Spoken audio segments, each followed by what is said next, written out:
A paz do Senhor Jesus, eu sou a doutora Mariana Mendes, hoje 29 de abril de 2024, uma segunda-feira, iniciando na presença do Senhor essa semana de trabalho. Desejo uma semana de esperança, de bênção, de paz e prosperidade. Quero compartilhar a palavra do Senhor, que é maravilhosa.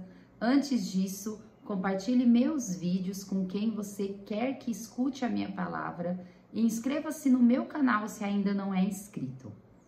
A palavra de hoje encontra-se no Evangelho de Marcos, capítulo 10, versículo 21, parte A, que diz: Jesus olhou para ele e o amou. Jesus, ele nos ama.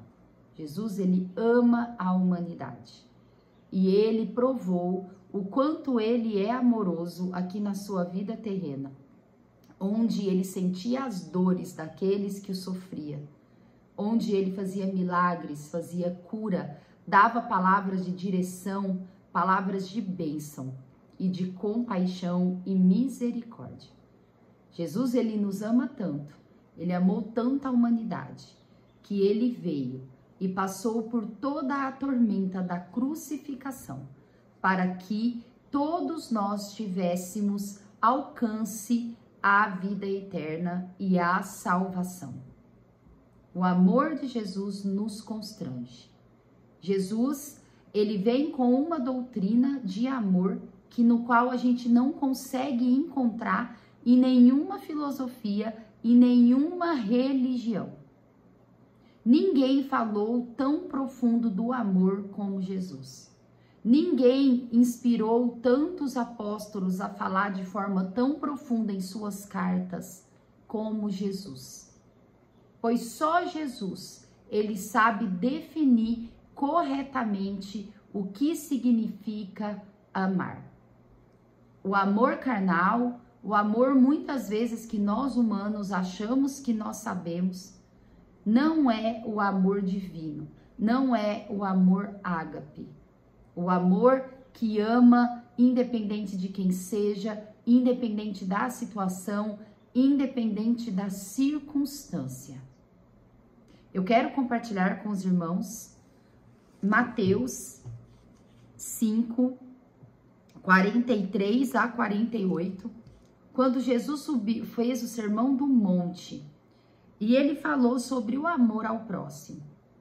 Certa vez, antes disso, antes de eu fazer a leitura, perguntaram para Jesus: qual é o mandamento mais importante?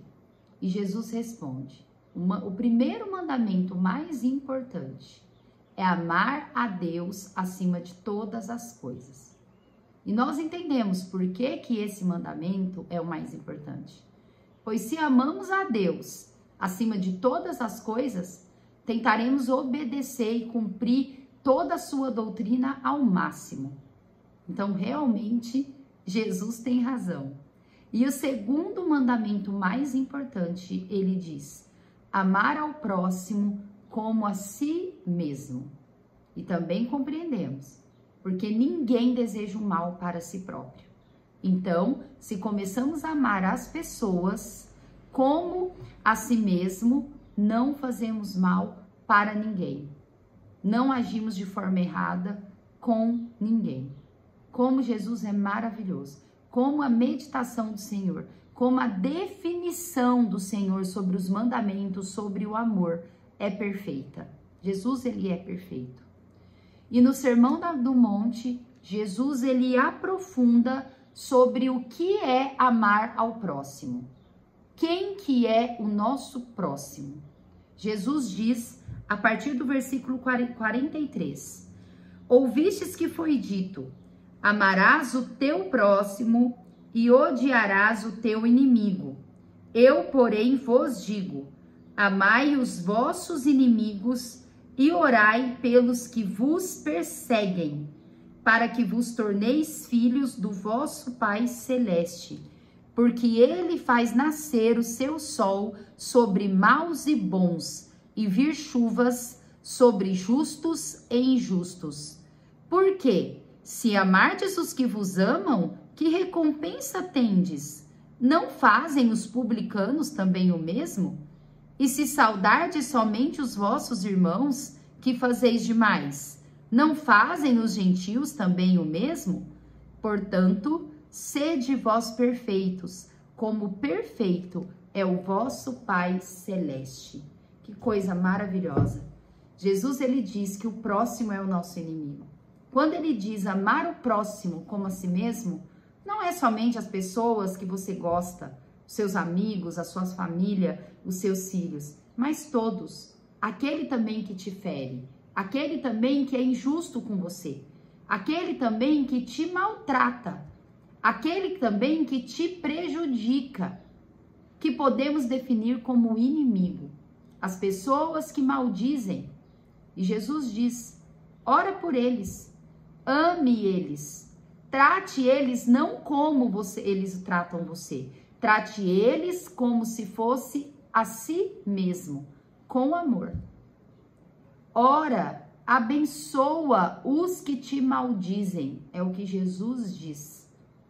Pois Jesus, ele faz a seguinte reflexão, ele faz nós termos a seguinte reflexão, que até os ateus, até as pessoas que não creem em Deus, até as pessoas que aos nossos olhos são más, vamos pensar em bandidos, assassinos, pessoas corruptas, até elas tratam bem os que elas gostam, os que elas amam. Até elas abençoam as pessoas que elas amam. Então, o que tem de diferente nisso, Jesus diz? Nós cristãos, que temos que ter o padrão do Senhor, que temos que ser perfeitos como o Senhor, assim Deus diz, precisamos amar a todos. Amar o próximo, amar os inimigos. Eu acho tão profundo isso, pois quando nós falamos sobre relacionamentos no geral, quando falamos sobre casamento, sobre amizades, quando entendemos isso, não tem como existir divórcio, não tem como existir inimizade.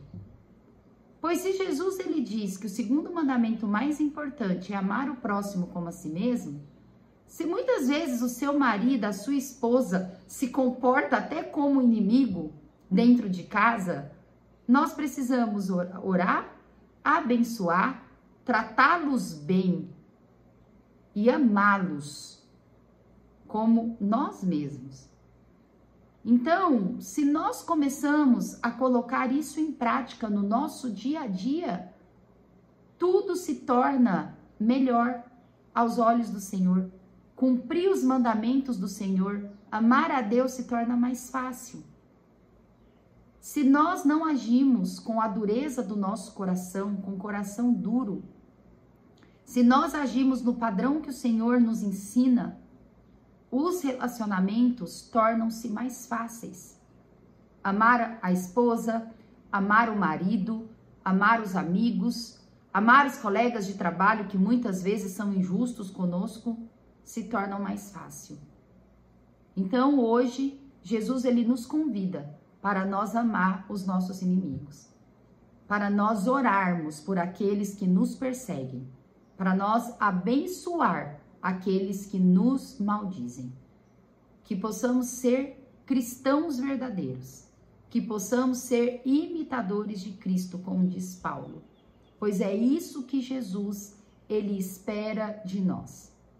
Você jamais achará em outra filosofia, em outra religião, em outra doutrina, um amor tão puro, tão profundo e tão divino como esse que Jesus nos ensina.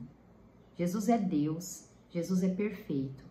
E ele, como ele diz no versículo 48 deste capítulo 5 de Mateus, sede vós perfeitos, como perfeito é o vosso Pai Celeste.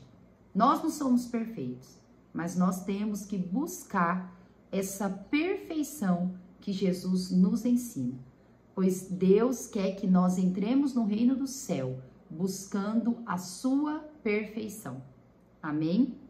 Quero compartilhar também a leitura bíblica de hoje. Aliás, antes disso, quero compartilhar a meditação do autor do Café com Deus Pai, que diz assim: Sempre que você faz algo para o seu próximo, você é inserido na vitória dele. E realmente, quando ajudamos as pessoas, quando colaboramos com as pessoas, a vitória dele nós fazemos parte dessa vitória. Deus é bom. Como é bom ajudar.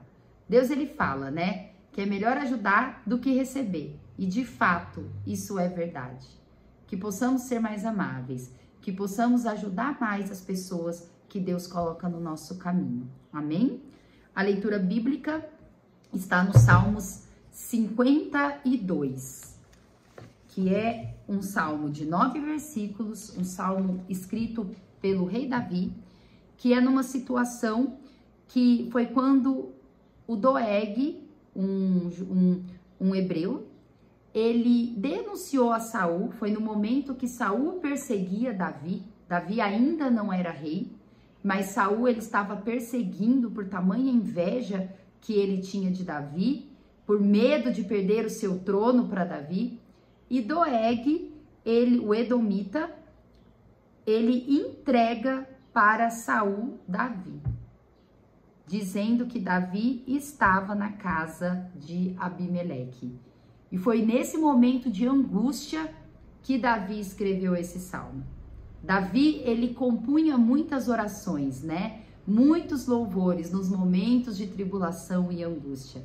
Por isso que nós nos entendemos tanto, né? Nos vemos tanto nos salmos de Davi, que diz assim: por que te glorias na maldade, ó homem poderoso? Pois a bondade de Deus dura para sempre. A tua língua urde planos de destruição. É qual navalha afiada, ó praticadora de enganos. Amas o mal antes que o bem. Preferes mentir a falar retamente. Amas todas as palavras devoradoras. Ó língua fraudulenta. Também Deus te destruirá para sempre. Há de arrebatar-te e arrancar-te da tua tenda e te extirpará da terra dos viventes. Os justos hão de ver tudo isso, temerão e se rirão dele, dizendo: eis o homem que não fazia de Deus a sua fortaleza, antes confiava na abundância dos seus próprios bens e na sua perversidade se fortalecia. Quanto a mim, porém, sou como a oliveira verdejante na casa de Deus. Confio na misericórdia de Deus para todo sempre. Dar-te-ei graças para sempre, porque assim o fizeste na presença dos teus fiéis. Esperarei no teu nome, porque é bom. Davi, ele meditou na maldade dos homens maus. Mas ele diz que entre ele viver como os maus e viver na presença do Senhor, esperando o Senhor, ele fazia a segunda escolha. Eu quero fazer uma correção, onde eu disse que Doeg era um hebreu e Doeg era de Edom, ele era edomita. E ele vivia em Israel. Deus, ele é muito bom e ele faz a gente se refletir no que realmente vale a pena, quais as condutas que vale a pena. Davi, mesmo nos seus percalços, mesmo nos seus pecados, nas suas más escolhas, ele sempre voltava para Deus. Ele se arrependia, ele meditava na maldade, mesmo quando ele era injustiçado, como ele foi por Doeg, como ele foi pelo rei Saul. Mas ele cumpriu os mandamentos do Senhor, honrou aquele rei Saul, mesmo não merecendo, pois ele via o rei Saul como uma escolha de Deus, e por respeito a Deus, ele permaneceu fiel ao Senhor, esperando no Senhor, até que ele fosse de fato ungido rei, como aconteceu. Deus abençoe a vida de cada irmão. Amo vocês em Cristo Jesus. Até amanhã.